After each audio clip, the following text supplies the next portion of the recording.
I put in this much effort and I couldn't get that 100%. I got 98. My parents aren't happy. That must mean I'm a failure. Right? I did everything I could and I still couldn't get 100. I think a lot of times it was just like a mistake or something that I didn't do well in, that I maybe wanted to talk to them about it. But I want to please my parents. I want to make them happy with me. And so if something didn't go well and I wanted to talk to them about it, it would be really hard. Because for one thing, maybe there is a point where like I felt kind of dumb for messing up in this way. Hi everybody, welcome back to School of Love, and today I'm here with Seiji. Welcome, Seiji.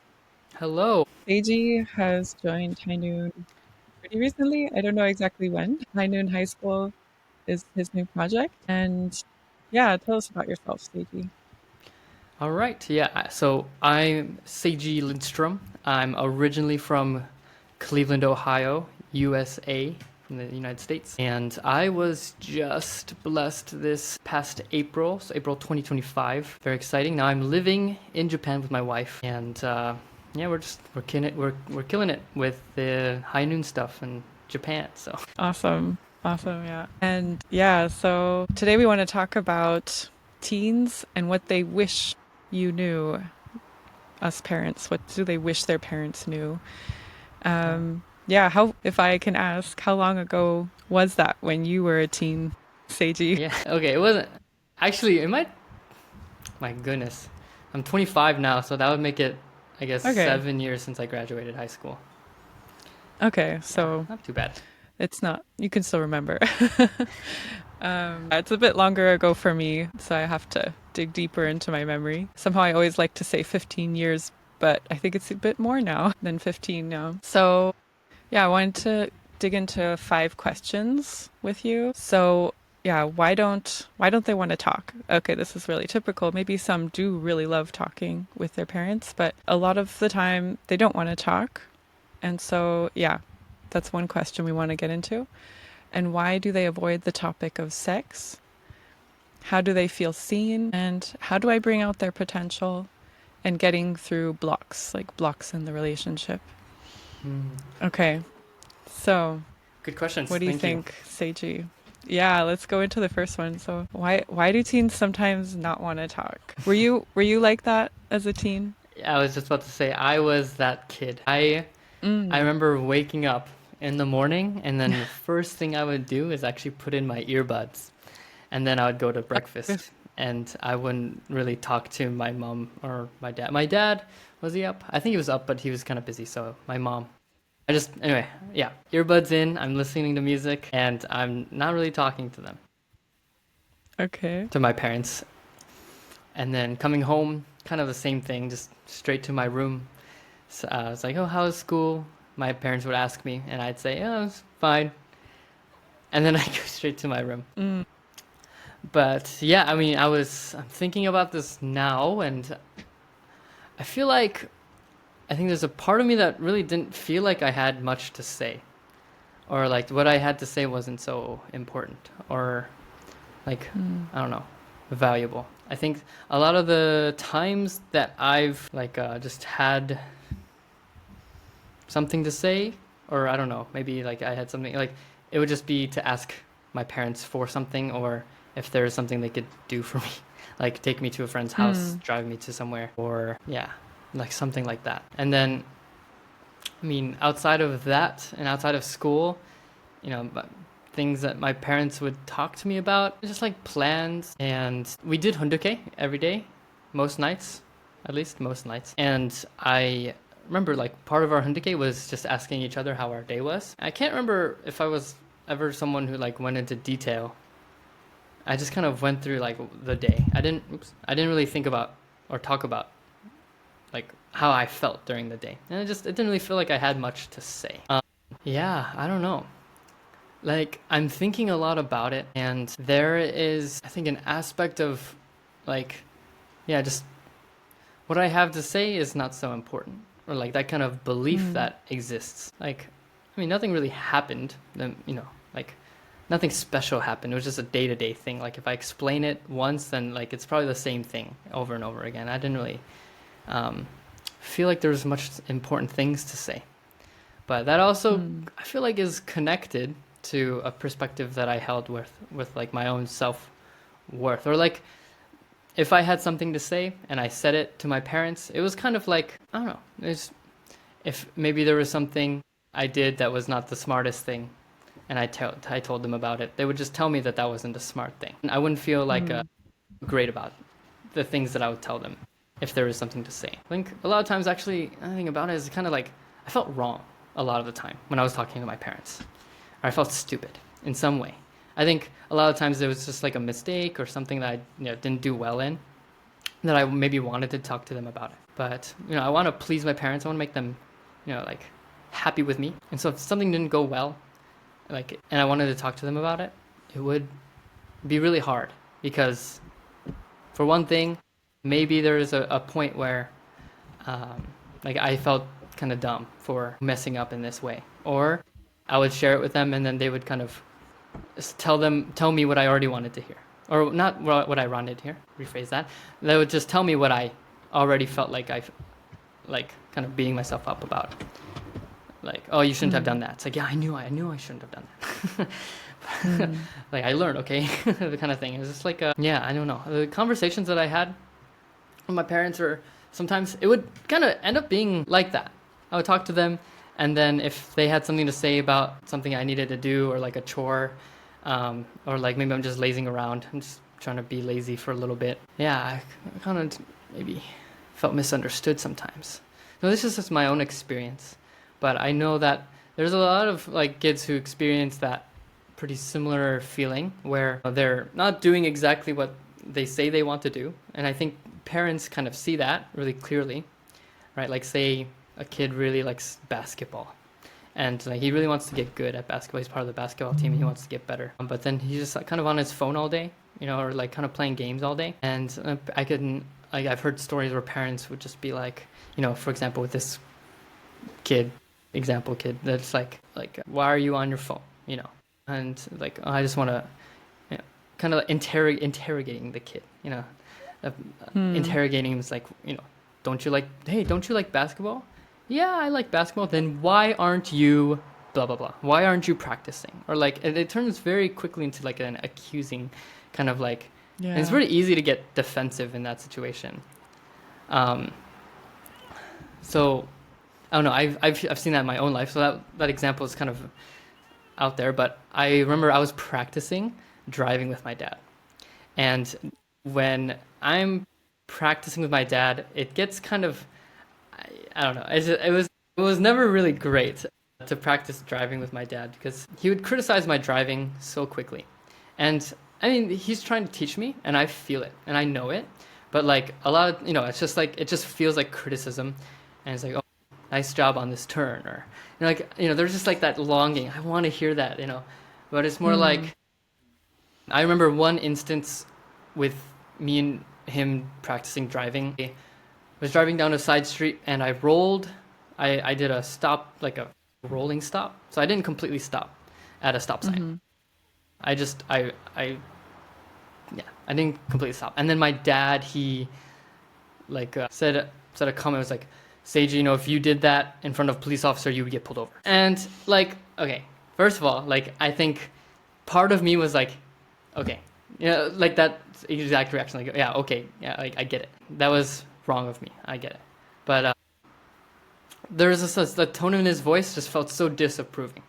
And Mm. I felt really, I got very defensive when I heard that. And my reaction, like, I didn't say, yeah, okay. What my reaction was silence, and then facing the other way, like kind of turning away from my dad. My dad Yeah. got so angry. I think he did have a temper, so like it's not something that was, but yeah, he's like, all right, I'm done. Drive back home. We're done driving. We're done driving for the day. And that made me feel even more closed off to him. Yeah. Like there's just like, like, yeah. But this was the instance where like I felt really like there was just something that I wanted to fix with his relationship with me. And so it was very different, like this instance, because it could have gone either two ways. We could have gone home and then it would have just been silence. And I just didn't really want to talk to him. But then there's the other side where one of us could reach out to each other and we talked. And we can talk to each other and be like, hey, about that, I'm sorry. You know, and growing up, there's a lot of those instances where like I made a mistake or, you know, I would get yelled at by my dad, and then I remember when I was really little, he would yell at me, and then, you know, because I was doing something stupid, it's like get away from the street kind of thing, and then, you know, just being yelled at is not really fun for any kid, so like I would cry, and then later he would kind of explain why he yelled at me, explain the circumstances, and just kind of like comfort me, say, and then he would apologize Mm. quite often. He would do that, and then so in the instance with this driving incident, I actually took the initiative to apologize to him. I was like really kind of what would I say? Like I was full of anxiety, like in my room. I was like pacing back and forth. I remember like just pacing in circles back and forth, and like gosh, like I regret what I did. Because I know I was wrong. I think in this instance too, like I knew I was wrong. Like I should have stopped at the stop sign, and it was just something that I felt like I had to apologize for. And then I said, I'm sorry. I went up to him and said, like, Dad, I was wrong. I'm sorry. I should have stopped, but I also shouldn't have ignored you. I just felt really defensive in that moment. And it was just like a really clear moment where when that happened, like all the gates were opened for like love to flow again. Because in that moment, it was just completely cut off. Mm. Um, and like, yeah. And I remember that anxiety of feeling like completely cut off. Both myself, I was blocked, and then I think my dad as well. Yeah, so Mm. I think like if there's any reason why kids don't want to talk to their parents, I think it's like past patterns maybe. I can see like past patterns where maybe kid would want to talk to their parents, and then the parents just kind of take over the situation, take over the conversation, just like ask for advice, and then I don't know, instead of the parents really being curious about the kid, being just kind of sharing their own experience, and just kind of taking over the conversation. That's happened quite a few times with my dad, and I think like it kind of turns me off to, yeah, or like with my mom too. Like they were just kind of talk and talk, and just like I don't know, and it's really hard, right? Like when we can attribute like their experience to our own experience, I completely get like where that comes from, but I really feel that more than sharing about your own experience is really understanding and asking like why and what and like how do you feel. Actually, those questions are just so, they really do unlock and open doors, because yeah, it's just, you know, when you can understand their situation more, and the kids can really like kind of find the time and the space to open up without being like taken over, when if they're like subject of the conversation, it gives that like kind of energy. If you Mm. can ask them what's going on, like, you know, like, oh, I really hate school. I don't like school. Like, hey, why do you don't like school? School is so good. You can learn and study. You can grow. You know, I learned. I struggled, and then I didn't. And it's like, oh my gosh. You know, like, Mm. you know, what if the kids? You know, what if they're being bullied? Why don't they like school? You know, what is going Right. on at school that they don't like? You know, are the classes, the teachers, like, you know, are they on their side? Do they feel that people, you know, like there's so many little things that that the parents can make take time to understand, that like, you know, it's so easy to just kind of see the surface of a situation without actually going Yeah. deeper, and then just like attributing it to our own experience, which Mm. is valuable, but I think there is a time and place for that. Yeah. Yeah. I mean, I just wanted to say I really like kind of how through your driving experience, you said that like your father, he did, yeah, I mean we're all human, right? And so we, some of us have tempers and so on, but I really like that he apologized, you know, for and explained for why he would yell sometimes, and then that was really really mature of you to apologize for your mistake. I mean, I wouldn't even call it a mistake because you're learning to drive. But yeah, that was really, really mature of you to.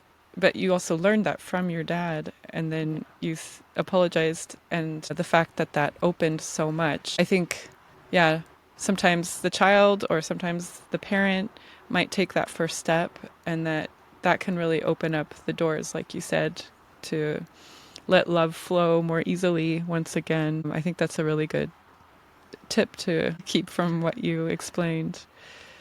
Yeah. And just going back to the Seiji with the earbuds in the Mm. morning, like would you say like this was kind of purposely a step to avoid conversation, or was it just like I want to be in my own world, I want to hear my music? Yeah, what do you think? Yeah, that's a good question. I don't think it was that deep, to be honest.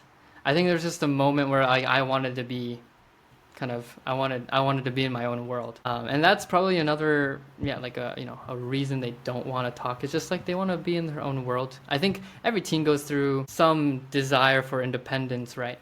And I know for me, like maybe one way I experienced that, or one way I, yeah, went for it was just kind of to keep my mornings through my music. Mm. Yeah, I can't say like I remember I was trying to avoid any conversations or kind of like talking, but I just remember thinking like, no, actually, no, I don't remember thinking. I just did it. Yeah, because I also wanted to mention that as parents, sometimes maybe we forget that, everybody has a time where they want to talk or just they don't want to talk. As an adult or even as a child, and I think especially as a teenager, where you're going through lots of things, emotions, growth, physically and mentally. So there are lots of times where you feel talkative and you don't feel talkative at all. And so, yeah, in your example, it could be kind of like, yeah, my mornings are my off limits time. I need it to, just kind of start my day or what have you. And so I think we have to, as parents, kind of learn to respect these sort of times. I remember Myrna Lepre was on this podcast and she was saying how important it is to kind of pick out the times where your child feels more talkative, and sometimes that's Mm, more at the end of the day, or maybe they're in their room and they've had their time, and then you can ask them, hey, do you feel like talking? And yeah, to just kind of be more hyper aware of that as a parent. Yeah, I've also noticed, like, even with my husband and I, we also have to be aware of like when we can talk or not. Like sometimes I would just start talking to him and he's like reading something. So he's like, I can't listen to you right now. I'm reading something. I'm like, oh, yeah, sorry. Or, yeah, I mean, sometimes I've also been hurt by that, but now I've, like, with practice, it's like, it's absolutely normal. He's got to do his thing. And so to just practice this question, is it a good time to talk? That's a really good thing that we can also do with our teenagers as well. Yeah. yeah, I really love that. I think that kind of sparked the thought that like everyone, everyone's a person, everyone's their own being, and at the same time, like I can recognize parents do have experience. I respect my parents a lot, and I respect all parents. I can't myself can't wait to be a parent myself because I want to learn and grow. And yeah, I think that respect comes from the fact that like yeah, there's a lot more experience involved there, and what it sparked, like what you were saying, was just it helps to be like really considerate of other people. And you might be right, like parents really might actually most likely be right. And it's just kids are, they're just a little immature, a little, and to be extremely considerate of that. Like I think I've seen a lot of parents be really like personally like hurt, take things a lot like really personally by their teens, Mm.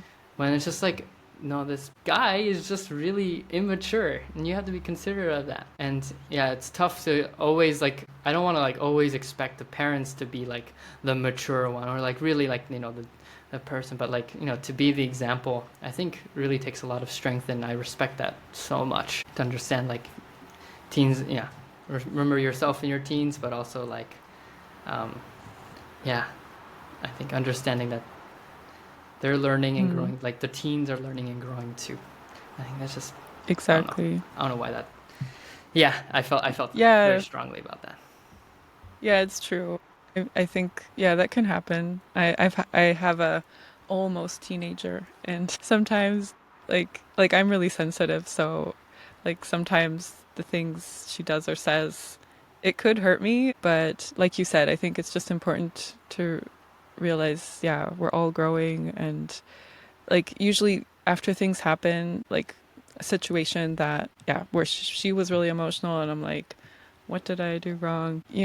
Just give it time, and then, either she'll come and say sorry, or, I'll just have some time to think and be like, yeah, I understand now why she's so emotional. So, yeah, I think it's a good thing to consider, Yeah. to try not to take things so personally.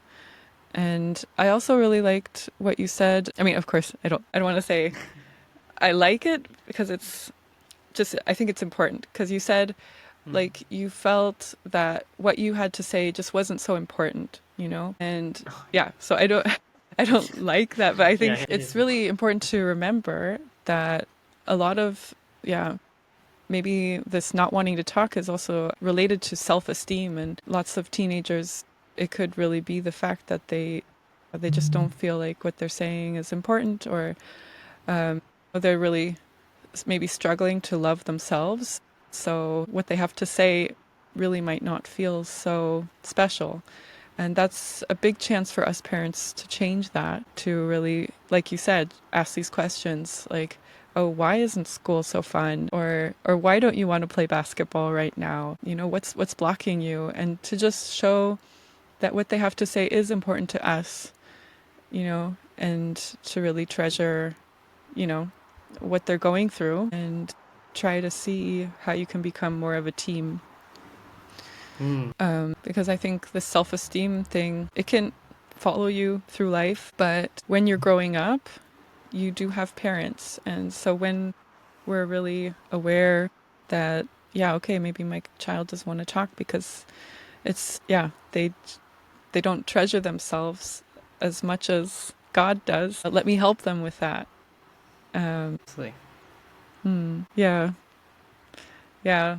So I mean, it's us parents we're human, so I think it is sometimes tough because, you know, sometimes when our teen wants to talk, it might not really synchronize when we want to talk. But yeah, that's just how it is. That's our mind body unity sometimes that will help us in those situations. But yeah, there are many chances to deepen the relationship and deepen, you know, our child's value for themselves when we can really show that we're really interested and yeah, that we're ready to listen to what Mm. we want to listen to what they have to say. Yeah. It sometimes comes down to asking the right questions. Hmm. Like, at some points, right, I really didn't know what to say. Like, I don't know. Yeah, I guess it was good. And like that was enough for me sometimes. But if my parents wanted to ask me or kind of know me better, maybe like asking the right questions probably could have helped me as a teen kind of like frame a certain experience better. Um, so I don't know, just adding that I think would probably help. Yeah. Yeah, but again, I think what you said was spot on. There's times where they are, yeah, with teens, as people and as anyone have a time and place they kind of more easily talk than other times and places. Yeah. Yeah, Yeah. One of my favorite questions to ask my kids is, was there anything at school that made you laugh today? Were there any I good love that. jokes? But yeah, there are lots of different kind of question formats you can just Google. And I think, yeah, one parent in my boot camp, she mentioned clean questions. Like you can Google this and there are, yeah, different kind of questions that are going deeper into the topic, like, oh, how did that make you feel, or things like that. Yeah, so let's go on to the next question. So Yes. why do teens avoid the topic of sex? Uh, This is probably connected to the first question quite a bit, but sure. yeah, what do you think? Did you You know, avoid the topic of sex? yeah, I think I definitely avoided it, but I think also my parents did too, in some ways. Mm, sure. Um, and yeah, like growing up as a second gen, um, and my parents and me also, even eventually learning about the fall of human beings, right? I think sex has a connotation that, like, when someone wants to talk about sex or talk about like sexual problems like they have, like they always refer to chapter 2, right? There's Mm, like yeah. chapter 2 issues, and I think the connotation automatically around chapter 2 is shameful. It's the fall, right? It's the thing that led humanity down this path of indemnity and pain, right? So like the whole connotation that I think especially younger second generation, like early second young generation, right, grew up with was sex is shameful. And a lot of like with High Noon, and we talk about like purity 1.0 versus purity 2.0. So purity 1.0 is like the first edition of purity, where it is very centered around what not to do with the other Right. gender, what not to do with sex or dating, right? Don't date, don't sex, don't have sex, don't kiss, don't, and oftentimes like the don't have sex or like, with porn or masturbation, right? That's just not talked about. It's just really, really inferred by all the times we've been told to close our eyes during a sex scene or some kind of love scene in a movie. And, those kids, right, they're told to close their eyes, but there's always that little peeking going on. It's like, what is going on? Like, why do my parents want to? Yeah, we're And curious. Yeah. yeah, you can't shut that down, right? And you can't necessarily completely control that. Maybe, I guess you could, but it wouldn't be so beneficial. And so, right, the connotation around just sex is just really shameful and really just like problematic. And so, yeah, like, the effort with School Love with High Noon, it's just like Purity 2.0, what we can build. But I wanted to focus more on like what it felt like growing up with Purity 1.0, and like just my parents, especially my mom, was always so like adamant on educating. Don't date, right? She's a Japanese mom, so like don't date, don't hang out with girls. You know, it's basically her education on sex for me. And so like, yeah, when it came to like when I had a crush on a girl at school, it was really difficult, to even think about bringing that up. Because like, if I Sure. bring that up, that's gonna cause them some distraught, like they're gonna freak out. Like I can't tell them that, like things like that. And I had one conversation with my dad about sex. Basically, the circumstances where my brother recently got blessed and his wife came over, and I heard noises coming from the room. And then so my dad was pretty aware of this. He was pretty aware that I was in the house and I was probably hearing these sounds too. And so like, and then at this point in time, I will say maybe 13, 14 years old, that was around the time I discovered porn too. So like all this is going on. And when my dad finally had the courage, he said, Seiji, let's go fishing, And so we went fishing, and then we went to a restaurant, and then we were sitting in this booth, and I just remember the awkwardness. Like, why? Like, sometimes sitting with my dad could be awkward, just like silence, but I could just tell like something he wanted to talk about was just super awkward. And that was eventually what led to the birds and the bees. And it wasn't even like a proper talk, if I remember. If Hmm. I guess remember correctly, it was just kind of like so Seiji, when a man and a woman love each other. And that's actually all I remember. You But just kind of zoned off after that. yeah, I kind of zoned off because like first of all, it was just so uncomfortable for him and so uncomfortable for me. And so like just the topic of sex. Plus, it was around the time I discovered porn, and I knew it was something that I shouldn't be watching. So it was more shame attached to that. And so I Sure. grew up with this whole concept, right, of sex is shameful. Sex is something dirty. It's something that causes problems. And here I am with a big problem that I cannot share with my parents. And so like the topic around sex was just completely something I just couldn't bring myself to talk about, both for my own sake, my own safety, and I guess in some ways for my parents, because it seemed to me that they were also ashamed of it, and didn't want to talk about it. And so it's, yeah, like amidst all that, I felt like, I was just completely alone with this. There's nothing that I can do or say or talk about. And maybe at school, the kids would joke, some of my friends would joke about it. Um, and then I'd pretend to know what they're talking about. And then Exactly. and then back at home I'm like just struggling my brains out because I can't talk about, I can't, there's like no place where I can really open up about how much I don't know or how curious I am about it, or yeah, like really the shame that I'm holding on to because of it. So yeah, I mean, I couldn't talk about sex, at least in my experience. Like there's no way. Yeah. And yeah, like for teens and for anything like that's related. But yeah, there's just lots of situations that end up being really challenging to bring up the topic of sex. So yeah, I honestly, I really believe that it is up to the parents to make it a subject that's worth talking about, that's easy to talk about, and not casual. I don't think casually talking about sex is quite the answer either. I've had a few conversations with friends in school. I was at a wedding, and then one of my high school friends was getting married, and then I saw a bunch of the people I went to high school with at that wedding. And at this point, I was pretty involved with High Noon, so I was talking a lot about like the tour I went on in Malaysia and Philippines, like whoa, you know. So I brought up just what I was talking about in these countries, and then they started opening up about their different sexual like circumstances in their families and just experiences in high school. And it was really interesting because there was this one girl who her mom was extremely casual with how she talked about sex and sexual themes and ideas and whatnot.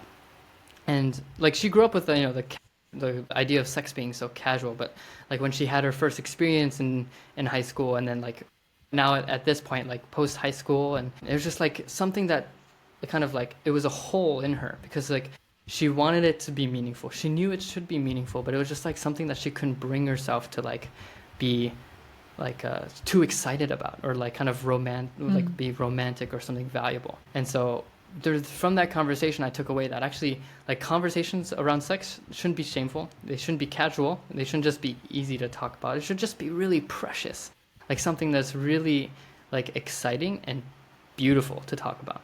And from that I think like opening up the idea that like porn or any sexual problems really is just like it's simply a symptom of something, like a symptom of a deeper like loneliness or longing, or Yeah. of love, like a longing of love, that kind of symptom, right? It's just it's porn or any right sexual problem is really deeply ingrained in just like most addictions are just like really just like a calling out for something more meaningful. I read this book one time, and there's a by Dr. Gabor Mate, if you know or don't know of him. Yeah. He does a lot of addiction work, and he explained in a podcast on this, and then some of his books. It's all connected. He says all the same things, which is nice. But he says, right, like he talks to a bunch of like people who are addicts about what it felt like the first time they used drugs, and then these addicts would say it felt like being covered up by a blanket, like a deep sigh of relief and being covered by a blanket, or like a warm bowl of soup. And he was like talking to these guys, and he just realized that's just love. Like that's just the warmth of being embraced by somebody. And it's just like that emptiness like was filled by something so damaging, right? As heroin, right? And so like in the same circumstances, right, we're talking about how porn is as addictive as drugs, and it's because it has that same kind of neurological response where we feel some kind of comfort. And so like yeah, we can go like on the scale of like how intense I've heard some porn addictions can be, but really it's like a source of comfort for a lot of people. Like on the more like kind of big scale of like these addictions, like some people struggle with porn so much that they'll just like while they're doing work on a different monitor, they'll just have porn playing like in a separate monitor at the same time as their work. And it's because it numbs their feeling of like dread or it's like sense of self and life. And it's just like at that point, we have to really think like what's the key source. And like at the core of it, when I was discovering everything around like my sexual, right, like puberty age, right, when I was hearing these noises from my brother's bedroom, discovering porn, and then to having that conversation about sex with my dad, it was just all like awkward, shameful, and kind of like really like so much I can't talk about. And it's something that I felt completely alone in, because my dad didn't bring up anything about like God's vision for sex. At least I don't remember that. And if it wasn't a continued conversation. It was just one time. And at the same time, we didn't talk about porn or like anything internet. Maybe my dad just wasn't aware of like that's the fact of the internet, and it's just like this is what you can find, right? So basically, I guess what I'm just trying to say overall is that shame really is like the killer of this topic, like around anything sexual. It's really shameful. Like we feel guilty. There's something in us that we feel guilty around, especially something as shocking as finding some kind of explicit material. And yeah, at least with the idea of like porn, issues or challenges, but also even just how we interact with the idea of like sexuality in general. And I think if there's any reason why teens would avoid that topic is just because it's really uncomfortable. And we've kind of been conditioned as like as this topic is, has had like it's a really important topic, but it's really like because it can go either one of either two ways, right? It's gonna be really dangerous or something that's really beautiful and amazing. And so like, we've really focused on the dangerous aspect of it. And I think because of that, there's a lot of shame and kind of scary thoughts and like even just awkwardness.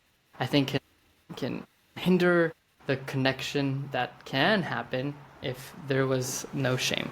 So I think that it's beyond anyone's comfort zone, and I think like I mean, I know some kids, some teens like kind of took the first step to talk about it and like really kind of took that leap of faith. But if I just, yeah, one thing that I would recommend is just if parents like don't expect your teen to bring it up, Mm. but like I think finding the right time and the right space, because we don't want it casual, right? But we want it to be something that's really important. It's like I wanted to talk to you about something really important. Don't tell them what maybe you can tell them what it is, but I don't know.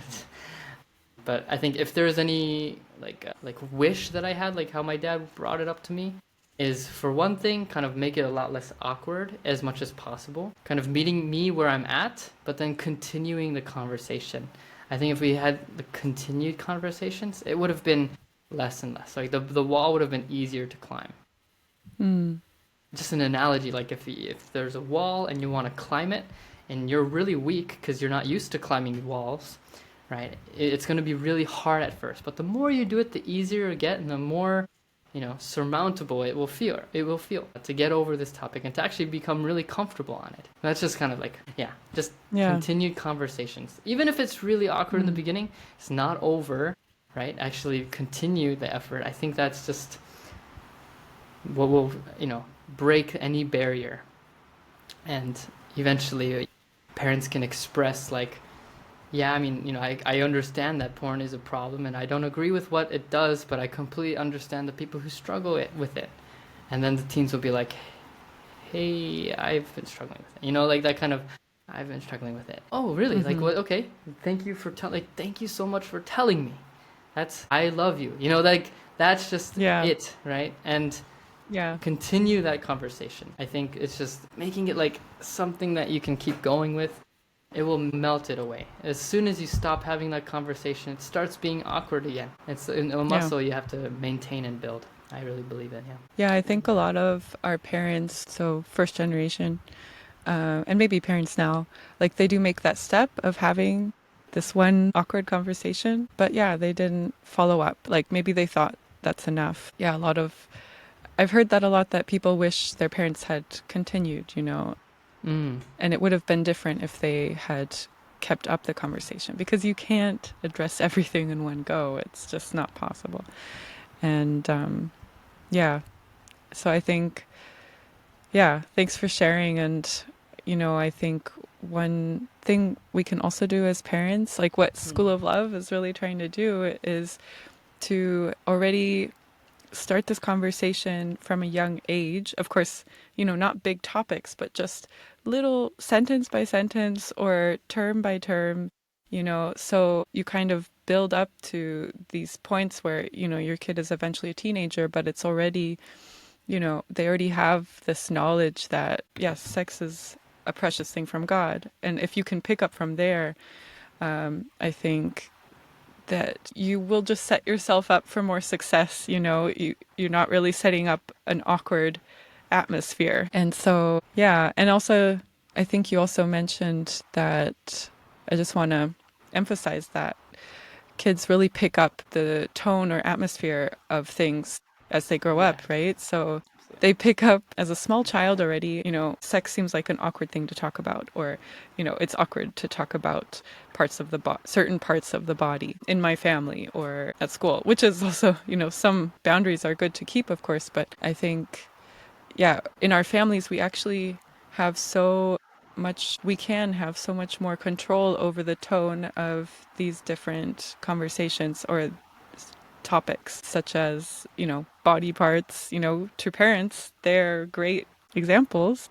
They talk about sexual organs being the holy palace of God, That's their tone that they're trying to set for us, which is amazing. And I think some of us have tried to inherit that, but still have our big baggage of awkwardness together with that. So, yeah, it's a challenge, but what we can really try to do is just, yeah, to really embody this tone that true parents are trying to set, which is, yeah, God is so excited about, you know, these body parts and about the blessing and what we can really create through that. And so, if we as parents can inherit that tone and not only think, yeah, this is a great thing, but really feel it with in our hearts, and then, really be excited about our own child's development in this area. Yeah, then I think our child can also pick up the tone that true parents are trying to give them, that it's a holy thing, it's an amazing thing, it's God's design. And yeah, thanks for also mentioning that, maybe casual is not necessarily the right thing to pass on. Yeah, I mean, what I want to give my kids is the feeling that they can ask these kind of questions anytime to me. Of course, if it's not the right setting, then I'll say, hey, let's talk about that a little bit later. But then I have Yeah. to remember. There's Yeah, nothing wrong with like, that's a great question. Let's talk about that at a different time. Yeah. right. Yeah. Because sometimes, if we have guests over and suddenly it might not always be the perfect time and place, but to really treasure those questions and show them, yeah, I'm the great perfect person to come to about those questions. So yeah, kids really pick up on the tone that we set as a family, and that at school it's like you said, it's often like a joke, unfortunately. It's Hmm. also kind of like a dirty joke, and that's often what we pick up on in that setting. And we also have the tone at church. And like you said, it's also often been like, oh, the chapter two problem. And, of course, we want to recognize, what happened in the past, but that's also not what God wants us to always think of when, we're going through any kind of, Yeah. discovering our own sexual curiosity and everything. So, yeah, this shame, like you said, is actually what I think God wants us to break away from. But of course, recognize the healthy boundaries that God has set for us, which our parents can teach us. Yes. And when they teach us, I think it's also really good to remember like the whole point that we talked about before this question, which is, you know, why don't kids want to talk? And it's so good to have connection. So, yeah, yeah, lots of important points. Yeah. Yeah. So let's move on to our next question. So, how do our kids feel seen? This is also so important. This is also like what we try to kind of get into when I do boot camps because, yeah, kids, they need to feel seen and loved in order to really open up, right? Yeah. And yeah, it's easy to close off that if we don't really pay attention as parents to our kids.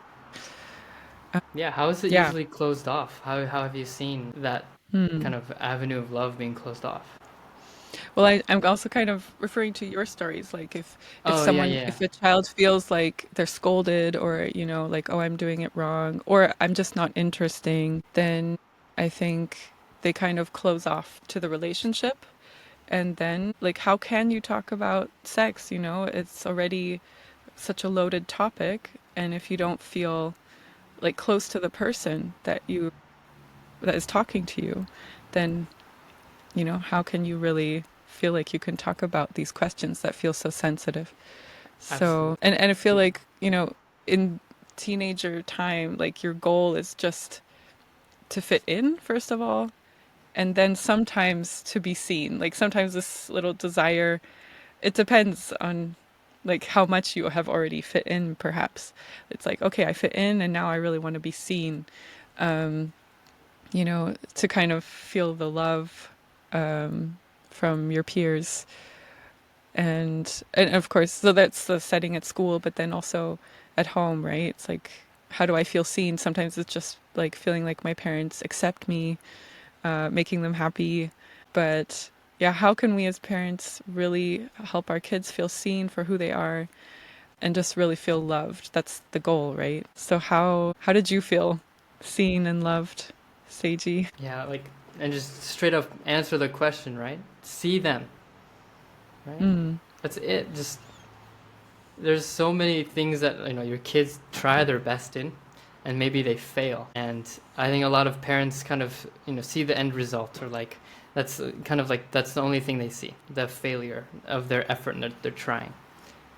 And it's like that's not seeing the whole picture.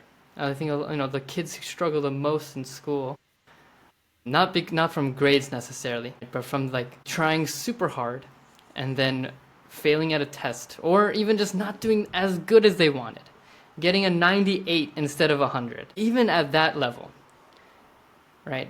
There's like parents who are really strict with the grades, and it causes like a huge discrepancy in value for the kid, for the child, right? Like I put in this much effort and I couldn't get that 100%. I got 98. My parents aren't happy. That must mean I'm a failure. Because they like I did everything I could and I still couldn't get 100%. Rather than I did everything I could. Let's see what more we can do, or like I think the answer to that question is to see them. Just see that, like the effort that they do, the effort they put in, mm, or the things that they're doing. Maybe you don't understand what they're doing because they're a kid. They don't know what they're doing either. But there's a reason why kids do things like for fun, or like if they're like really small.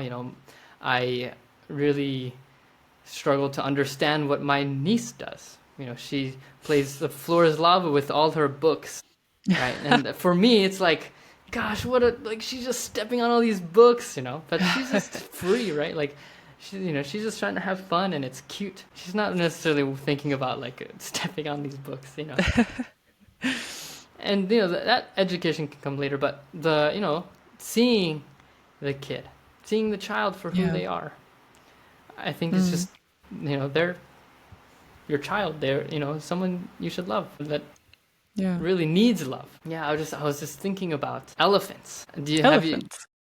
Okay, there's this really beautiful thing Elephant that in the room? the elephant in Sorry. the room. There's this really beautiful thing that elephants do, actually. So when a when a female elephant gives birth, I don't know what a herd of elephants, maybe it's just a herd of elephants, but Mm, they all actually surround the mother who's giving birth. And when the baby elephant is born, all the elephants, not just the mom, all the elephants hold and stroke the baby. mm, You're a part of us, right? You're part of this tribe. We will take care of you, right? That kind of like the community, right? That's just, we are going to protect you. You're part of this community. You are one of us, right? And so like if a child is always criticized, do they feel like they're a part of the family? Really, like really, connected? I don't, that's really hard to feel connected to someone who's always criticizing you. So yeah, something that we can learn from elephants is yeah. just really just accepting, the child tried their best, or, really put in a lot of effort and couldn't quite make the goal that they wanted. First of all, right, hug them. It's not over. See the effort that they put in. And actually, like, take something out of it, like something beautiful out of it, right? It's like, you couldn't get 100%, you got 98%. What does that mean? You did better than 90% of the class, right? Or maybe there was some aspect that like was actually a little bit weak, with the student studies. Well, actually, let's support, let's improve that 1 point, together with hope and like let's get it. Let's, because it's not over, right? So anyway, just put it simply, how to make your child feel seen is to see them, to see like the things that you might not see on the surface, Yeah. to really look at them. Yeah. Yeah. Seeing and listening and valuing. This is how people really feel loved. And there's a quote, I can't say who it is from, but it's something like, when most people, they don't see the difference between feeling listened to and feeling loved because it's so close. So it's like, yeah, just to really listen to your kids. Of course, to get to listen, you need to get Yeah. them to feel like they can talk, like You, feel like what they have to say is important, going back to what we said. But yeah. yeah, just thinking Absolutely. about my own family, like one thing that I feel helps, like to really feel like my kids are seen, is like also just sharing humor, you know, because I Yeah, feel like humor's when great. you are laughing about the same thing, yeah, you feel like you're connected. But then it's tricky when you don't have the same kind of humor. Some kids, I think we have pretty similar humor, and some are different. And maybe a bit more like my husband, because we also have very different humor, my husband and I. And so, yeah, That then is you have real. to find other ways. But luckily, God gave us lots of ways to connect, you know. There's the language of love, the five languages of love, I mean, you know, gifts or acts of service or words of praise. And yeah, I think, yeah, some of my kids, they fall into the like different lines, you know, words of praise or, um, yeah, or gifts. And so, yeah, to just kind of like explore with that, to show how do your which child feels really seen with which kind of act of love. And it's actually, I think, you know, God gave us this sort of chance, you know, actually to enjoy. You know, this is actually a great thing to experience together. It is really seeing our kids and experiencing life with them.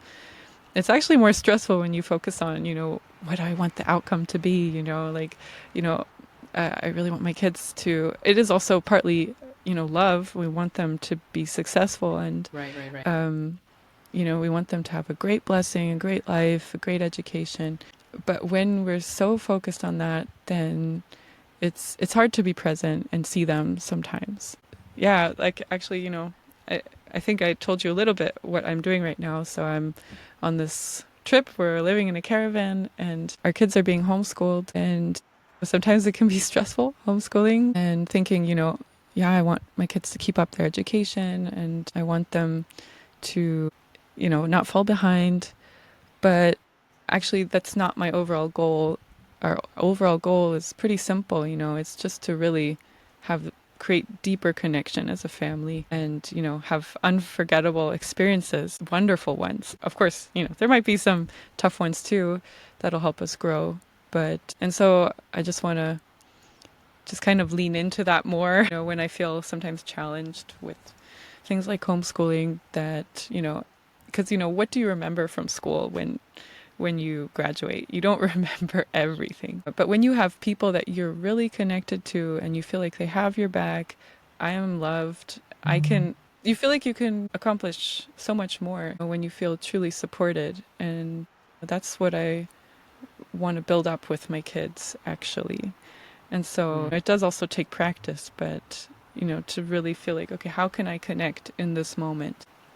Yeah, that's what I'm trying to practice. And even though I actually have so many opportunities, it's still sometimes challenging, you know, because sometimes it's just, I don't know why, if like God made it to be like this, but, you know, we always have the end goal, and it can be easy to obsess over that, you know, like, oh, I want my kids to be great at cleaning up and great at being helpful and all these things. But, you know, sometimes they do make progress, and we can really say, wow, I saw that, and you did such a great job with that. You're getting so great at, you know, washing the dishes. And so, yeah, it's so important to just be able to be present. One little trick that I helps me, and I've mentioned it to other parents, they've also said it's helpful, is to just breathe.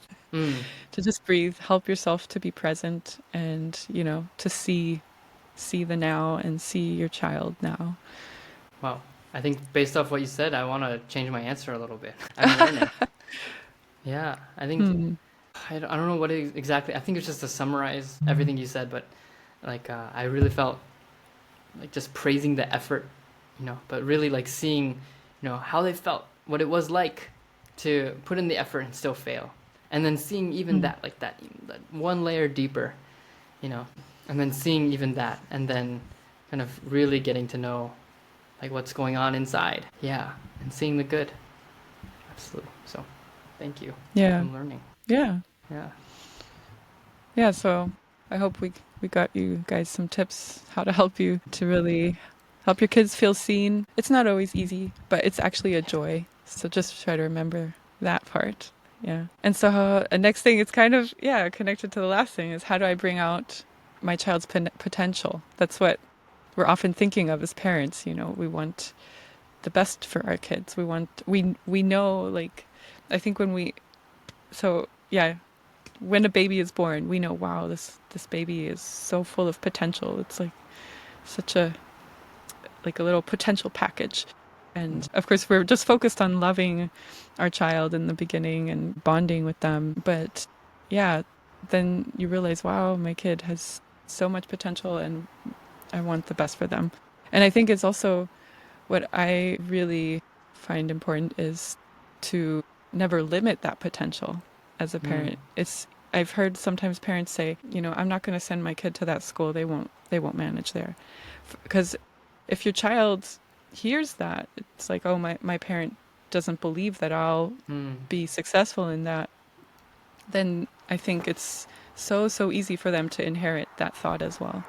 Yeah. And so let's never limit our child's potential by our own beliefs or experiences. And yeah, another thing is to just really live the example ourselves, because that really can inspire our kids for Agreed. how far they want to go.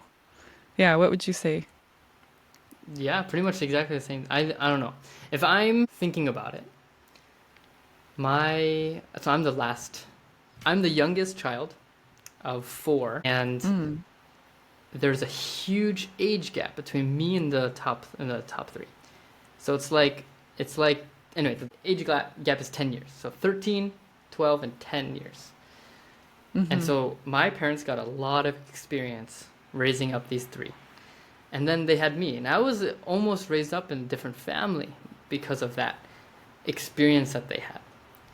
Right? I think sometimes my siblings would say, like, oh, like Seiji, you had it so easy with dad. Like Mm, his temper used to be so much worse, or like there's my mom, mom grew so much, right? Their relationship was so challenging in the beginning. Now they're doing really well, and then you were born. So it was almost as if I was like raised in a different family, and that's pretty much the case for every sibling.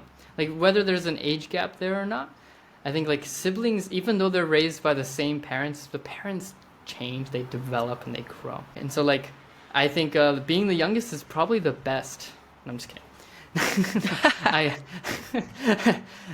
no, what I want to say, I think to that is just like parents, I everything's gonna be okay.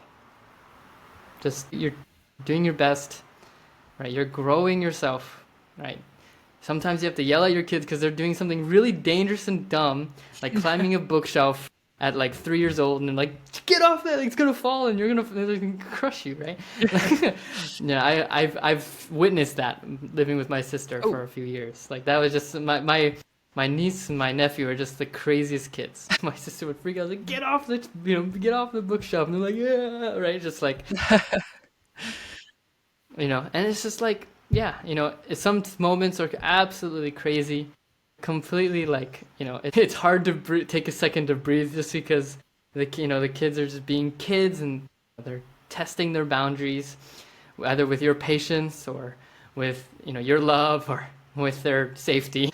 But I think in the end, it really is just like parents, you're doing your best. And as long as you're growing, like everything's gonna be okay. My brother's a great guy. My sister's an amazing woman. She's an amazing mom.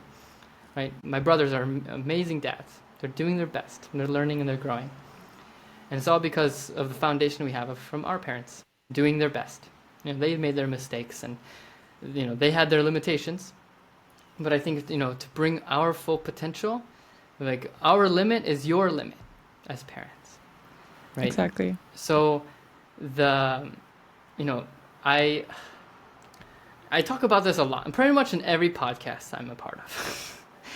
Go But for it.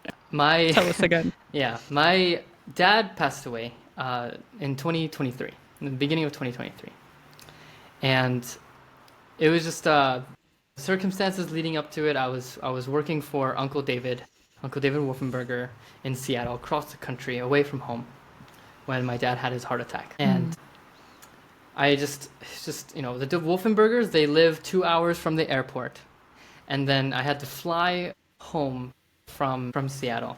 It was like a 4 or 5 hour flight, and it was a red eye. And I just remember, like, my I just heard the news that my dad had a heart attack, and it was pretty serious. We didn't know if he was gonna make it or not at that point. And I just remember, like, the car ride and the flight were just the most dreadful hours, I think, in my life. So when, like, the phrase that kept, like, kind of coming back to me was just like, I want to be the man you raised me to be. Like, that's the kind of man I want to be for you. So whether he lives or if and he ended up passing away, but like, I want to be the man he raised me to be. That's just it, right? If I can accomplish anything in my life, it's that. So, Mm. like, how do you bring out your potential? Just love them and love yourself and do your best. That's the best you can do, right? Love each other, like, as parents, right? If you're, doing everything you can to love your children, but, like, loving your spouse is also loving your children, growing with your spouse together as a team, as a couple, as a representative of God, and, like, it's just it's really powerful what that can do for your kids too. The testimonies that I hear where, like, couples are really struggling and their kids are struggling, they're not coming to church, and then the couple really looks at themselves, and then they don't try to fix their kids in any way. They just look at each other, and then, like, it's like, okay, we need to make this work. And then they go on dates more, and they start really enjoying each other's company, and then the kids really start enjoying their company, right? And so, like, Exactly. it's really the parents relationship. And I can say, like, my dad really loved my mom. Like, of course, they Mm. had their fights and they had their rough moments, but at least we can see, like, the result of every effort my mom and dad made for each other was just their relationship. And I can say, like, I want to be the man that my dad raised me to be. Like, I want to be that. And so, like, to bring out their potentials, to raise your potential. Yeah. Aju. So anyway, I think Yeah. that's just really how that I feel. I feel very strongly about that. So, um, yeah, there's so many testimonies I've heard where a couple was like, "Gosh, we're just okay, but we're not thriving." And then they really make effort in their own couple to thrive, and then their children are just, like, naturally uplifted. It's just amazing. So, yeah, Mm. I think that really affected me. The last years of my dad's life, my mom and my dad really made tremendous effort. I think Dr. Young's, right, at that time, Dr. Young in America, he was doing his daily devotion, morning devotion. They attended every single one. And he a lot of time talked about sexual relationship, talked about, being good parents, being good mommies, being good daddies, even for their kids who are grown up, right? To really cherish those, like, each other. It's just, yeah, it's something that really impacted them. They made a lot of effort. And then I Mm. can, like, feel, even in just these last, I mean, I think he did his whole life, he made effort, but, like, especially those last few years, he really made a lot of effort. And I can't imagine, like, where I'd be without that. So it was just, Thank you. Thank you for sharing, Seiji. And I think it's really beautiful. Like, your father really left a legacy and implanted in you just this ambition of wanting to be the man that he wanted to raise you to be. I think that's already so inspiring for any parent to hear. It's like for any child to have that ambition that opens up so much potential. That's really great. Yeah, when us parents, when we can live the example like that, like you saw your parents really making a lot of effort, and yeah, really to love each other as spouses. I also agree that that opens so many doors for your kids. I remember my daughter, when she was so like really little, she would often just take my hand and my husband's hand and put them together. Like, I feel like that oh, says so much. Like, that's kids just want so to see their amazing. parents. They just want to see them happy together. It's like a comfort place that any It's, child would like to have. yeah, it's a massive, like, degree of security that a child can feel from Yeah, stability in the, yeah. So conflicts yeah. aren't bad, but resolving conflicts is really what's important. Absolutely. Exactly. Yeah. Yeah. So, yeah, I think a lot of the time, like, we think we have to preach to our kids, which is sometimes good to make things clear, but I think living the example, that's really what speaks, action speak louder than words. So to really remember that while while parenting is really important to bring out our child's potential. Although I think it is sometimes tricky, I'll recognize that. Like, Yeah. sometimes our kids will go through lazy phases. It could be then just a time to really connect with them and see, like, hey, so why do you not feel like doing this? Everyone, might have some special circumstances like that. And yeah, so I can't tell you when it's time to really be the, you know, like, okay, time to kick butt now, Right. or time to really sit down and listen. That's something every parent has to figure out for themselves. But when it is kick butt time, make sure it's coming from a loving place, you know. Uh, yeah, and yeah, where you're really present, and yeah. And then the last thing I wanted to talk to you about is getting through blocks, because I feel like, sometimes we just have blocks in our relationship where, whether it's from the teen side or from the parent side, like, I had sometimes this with myself, like, I feel like I couldn't even look my mom in the face, there was just such a block. I don't know. It's hard to even explain. I heard this also from some friends of mine when they were like young adults or end of their teenager time, that they couldn't somehow look at their parents in the face. I don't know if it was just a lack of connection or just really accumulation of so many misunderstandings. Yeah. Can you relate to that at all? Like just having a block? Yeah, I can relate to it in two ways. I can relate to it first of myself and like kind of what I had to get over or even just wait out. I think was more my case. But the other perspective is actually witnessing it, kind of third hand, like From third afar. person from afar with my brother and my parents. And I just, yeah, I mean, I can say like it was a lot more intense for my brother, this block that they have with my parents than like I've ever personally experienced. And yeah, I mean that kind of goes into his own, I think, relationship with his with parent and like how we're dealing with it. So like, I have my opinions on how he can deal with it, but at the same time, like when I really think about his circumstances, he probably has it. He's a middle child, and he kind of had to go through a lot.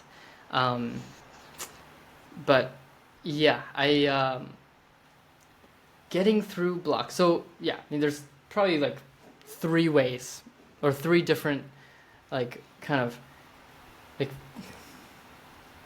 I guess yeah, I don't know.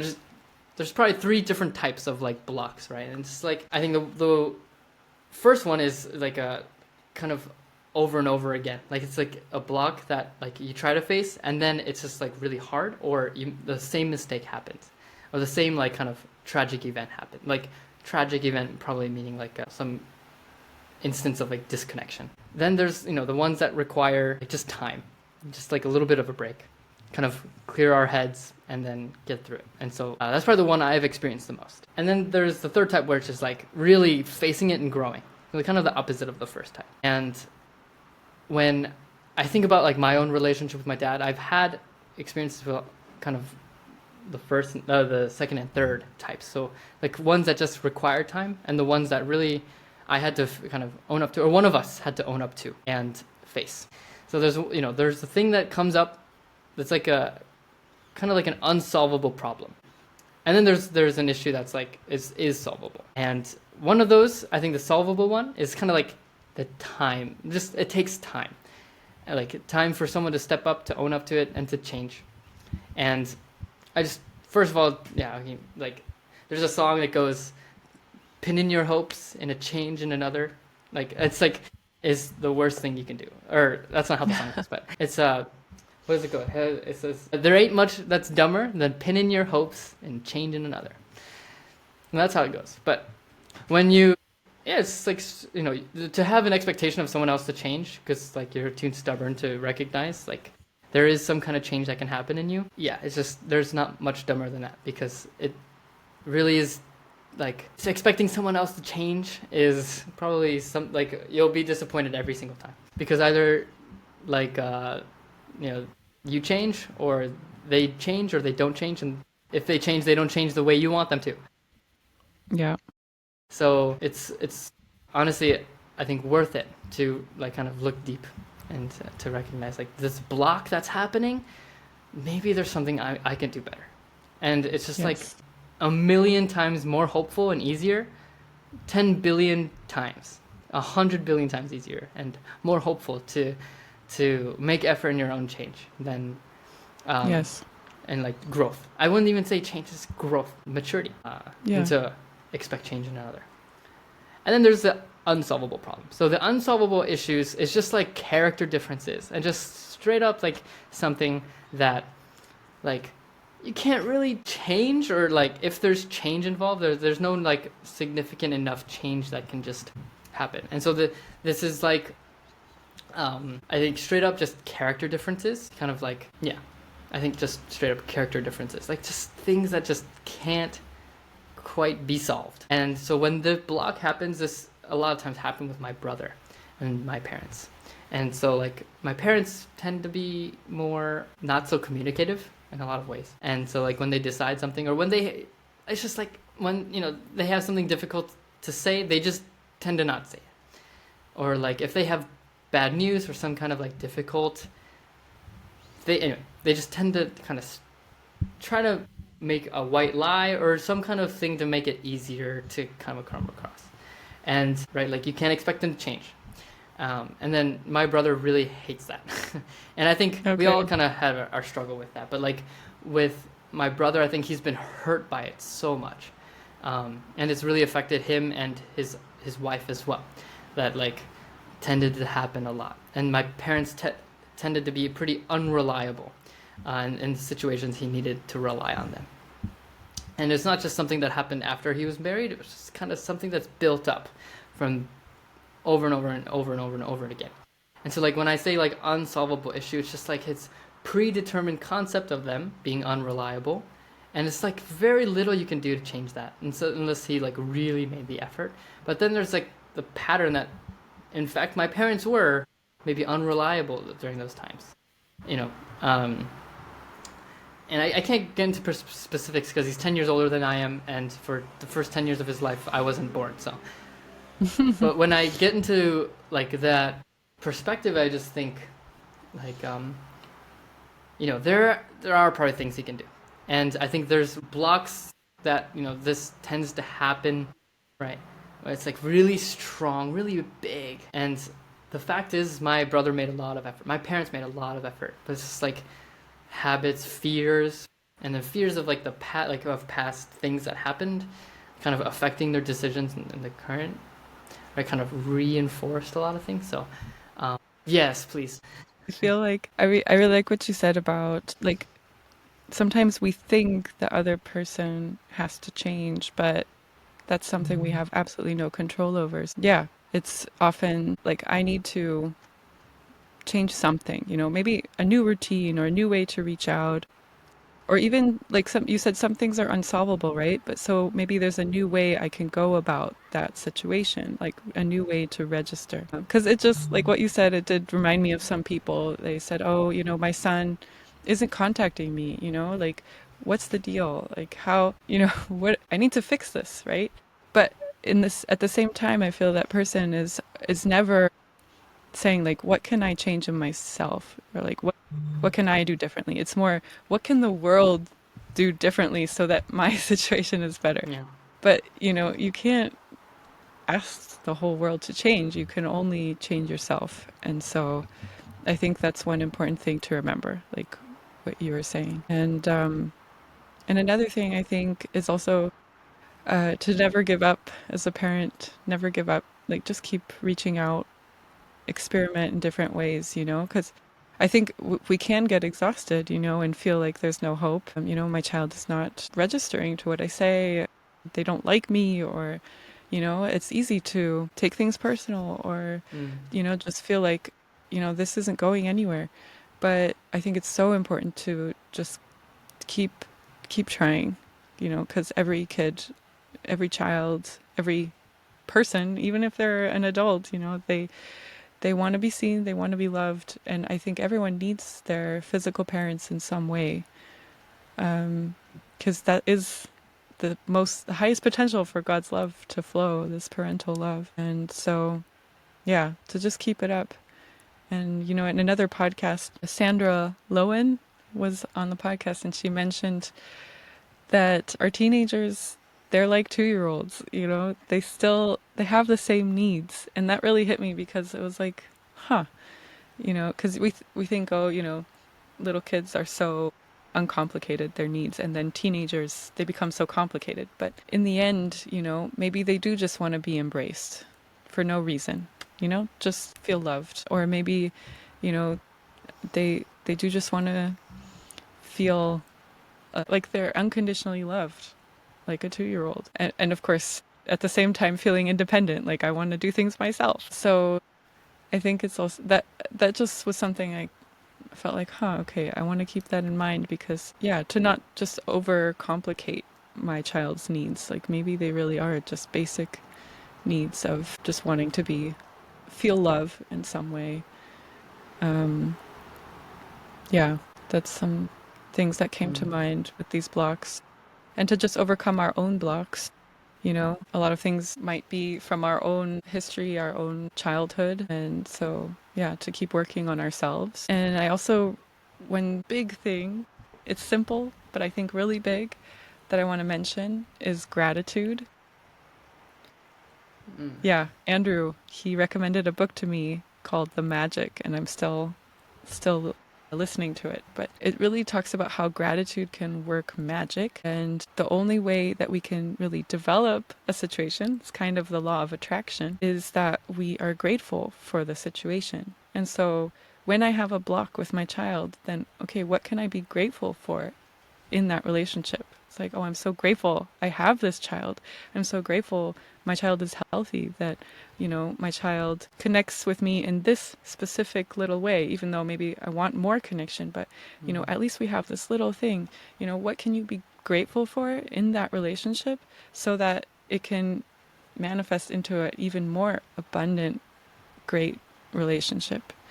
I think it's then just spending the time to be grateful for how it is already, how far you've come, so that it can grow even more. Yeah. Yes.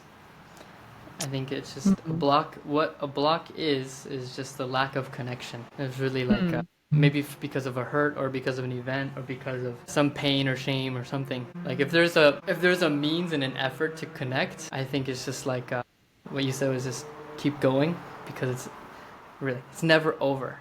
Like it's a block doesn't mean it's over. There's no game over kind of like, oh, I guess we're done. There's none of that. I think it's always like, yeah, like there's a block one day and then you make effort and then maybe there's still a block, but then suddenly out of like a really big block that might have been there even 5 years down the road, maybe that's really long and really painful, but suddenly like that block was the reason why like now you have such an amazing connection because you tried every day. And I think like investments are never wasted. I really believe that the investment you put in to connect amidst a block or amidst some kind of trial, it's never wasted. It's being put in some piggy bank to kind of come out to some kind of huge withdrawal later. Yeah.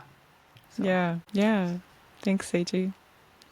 Yeah, we went through all these questions, what your teen wish you knew. So, yeah, I hope that was helpful for you parents. Yeah, I also wanted to just let you talk, Seiji, about your upcoming projects so people can get connected.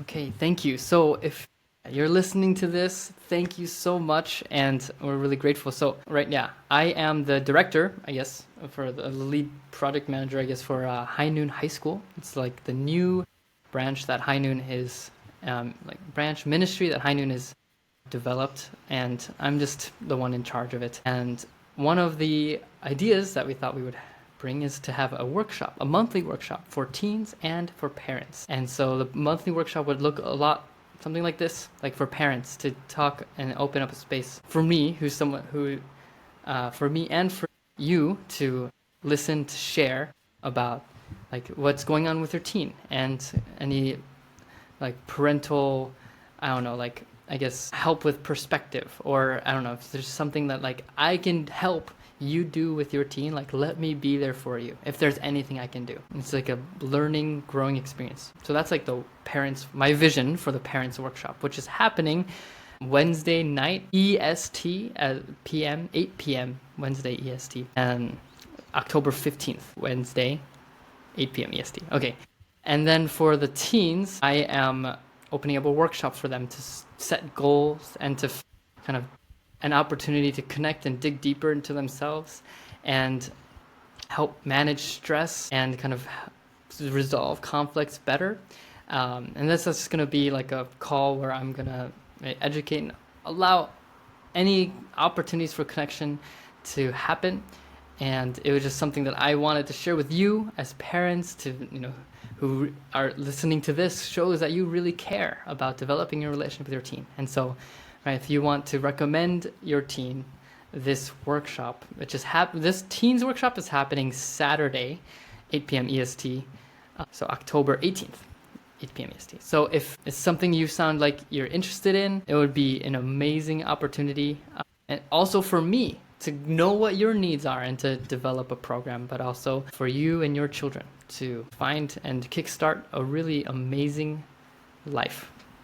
But I can only do so much. So we're going to work together to do more. So that's just my vision. That's my hope. And so like, this is the first of many. I'm going to be learning a lot, and I hope you guys can learn a lot too. So that's my pitch. I hope it's something you can be interested in. Sounds awesome.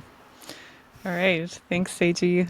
And thank you, parents, for listening so far. We hope we could help you. And yeah, all the best. We'll see you again, Seiji. Love to come.